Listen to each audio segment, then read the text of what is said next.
খিদে পাইছো? গোবিন্দভোগ ছাড়া বিরিয়ানি কি বন্ধ হয়ে যায়? পটি বিরিয়ানি খাই পটি বন্ধ।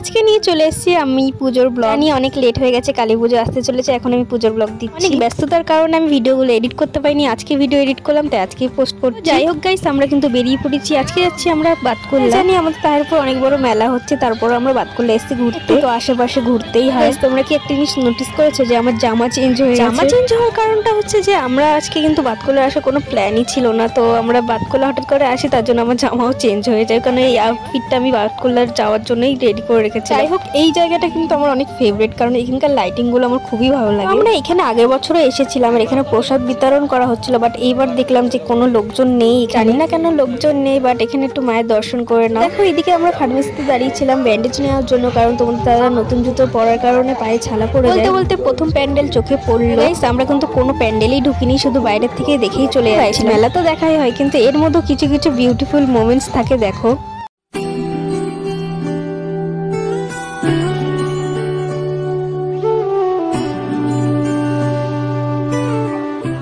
অনেক হলো রোমান্টিক মোমেন্ট। আমরা গুটি গুটি পায়ে সামনে এগিয়ে যাচ্ছি। এদিকে দেখো তোমাদের দাদা যে কার দিকে দেখছিল, কোন মেয়ের দিকে যে তাকাচ্ছিল আমি বুঝতে পারছিলাম না। দেখো কিভাবে তাকাচ্ছে, এই মেয়েটাকে দেখছিল, তাকে পেলে না চলে আগুন ধরিয়ে দিত। নেক্সট প্যান্ডেলও চোখে পড়ে গেল। তারপরে দেখো অনেক ভিড় ঠেলাঠেলি করার পর আরো এগিয়ে যাচ্ছিলাম আমরা সামনের দিকে। কিন্তু ভিড়টা কম ছিল, আর এদিকে যত যাচ্ছিলাম তত ভিড়টা বাড়ছিল। আমার যেহেতু হাইটটা বেশি না, এই জন্য তোমাদের দাদার হাতে আমি ক্যামেরাটা ধরিয়ে দিয়েছি। আমরা বেশি দূর কিন্তু যাইনি, অনামিক ক্লাবের অব্দিও যাইনি, কিছু কারণের জন্য যাওয়া হয়নি। তো এই যে লাস্ট প্যান্ডেলটা দেখে আমরা কিন্তু ব্যাক করছিলাম মেলাতে। লাবু ডল না এখানে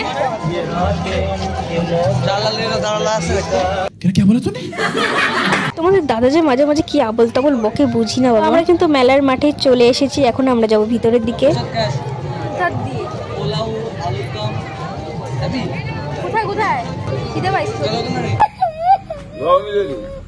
সত্যি গাইস প্রচন্ড খিদে পেয়ে গেছিল আমার, এর জন্য আমি বলছিলাম তাড়াতাড়ি চল। আমি থাকতে ভূতে ধরবে না করে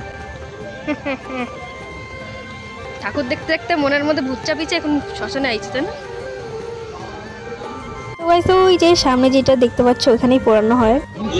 আরে রুমাল দাও 20 টাকা আছে নাই তোরে কি ভূতে বড় করছিস শ্মশানে যাওয়ার পরে? ওই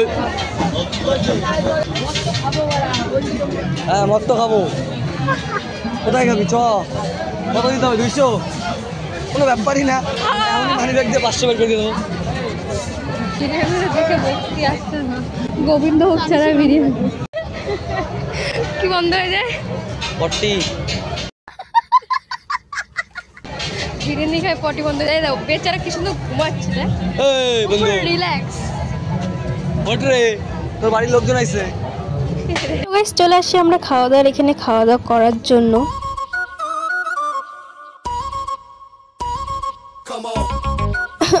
তোমরা অনেক দেখে ফেলেছো, এবার অন্য কিছু দেখো। আমি বসেছিলাম এখানে, আর তোমাদের দাদা গেছিল অর্ডার দেওয়ার জন্য। কি অর্ডার দেবে একটু পরে তোমরা বুঝতেই পারবে। দেখতে ধ্যাবড়া মতো লাগে, ব্যাঙের মতো লাগে। ব্যাঙের মুখটা যেমন এরকম এরকম এরকম হয়, আমার ওরকম লাগছে। বাল্লে বাল্লে সাবা সাবা বাল্লে বাল্লে।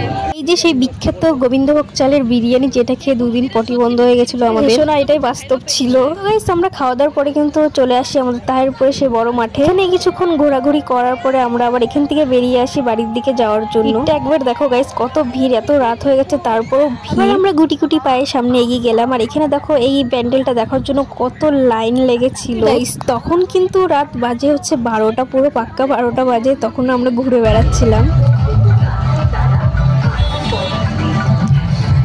তো এখন বাড়ির দিকে রওনা দিয়েছি, কারণ অনেক ক্লান্ত হয়ে গেছি আমরা। এখন মনে হচ্ছে যে কখন বাড়িতে গিয়ে জামা কাপড় ছেড়ে ফ্রেশ হয়ে বিছনায় মাথা দেবো। এখান থেকে বেরোতে বেরোতে কিন্তু 12:30টা বেজে যায়। আমরা বাড়িতে পৌঁছে হচ্ছে প্রায় 1টার সময়। ক্লান্ত, এখনই বাড়ি গিয়ে ফ্রেশ হয়ে ঘুমিয়ে পড়বো। তো গাইস আজকের ভিডিওটা ছিল এই পর্যন্ত। তোমাদের যদি ভিডিওটা ভালো লেগে থাকে তো লাইক কমেন্ট শেয়ার এবং সাবস্ক্রাইব করে দাও, আর ভিডিওটা কিন্তু শেয়ার করতে ভুলো না। তো আজকের জন্য বাই বাই, টাটা।